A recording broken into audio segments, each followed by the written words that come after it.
Hello everyone, I'm Dr. Aaron from Hair Center of Turkey Clinic. I work as an anesthesiology and sedation doctor. Today I will answer the frequently asked question, is it possible to have a hair transplant under general anesthesia? Frankly, I need to answer this question from a technical perspective, especially since this is directly related to my own field. Is it possible? Yes, of course it is possible. Actually, here's how it is. All procedures can be performed under general anesthesia. However, the real question is this, should it be done? If you ask whether it's necessary, the answer is no, because a hair transplant procedure takes approximately 4 to 8 hours. During the procedure, the patient is repositioned 3 or 4 times. Sometimes the patient lies face down, that is prone, sometimes on their back, that is supine, sometimes on their left arm and sometimes on their right arm. Even during these procedures, we reposition the patient under general anesthesia. But is this necessary for a hair transplant procedure? There is no need for it. With the advancement of technology worldwide, progress is also being made in this field. Especially with the use of sedation techniques in hair transplantation, the need for general anesthesia has been completely eliminated. For years, the most painful part of hair transplantation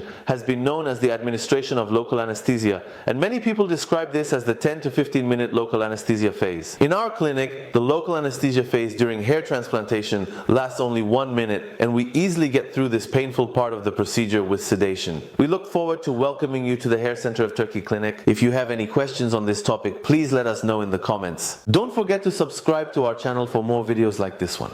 Thank you.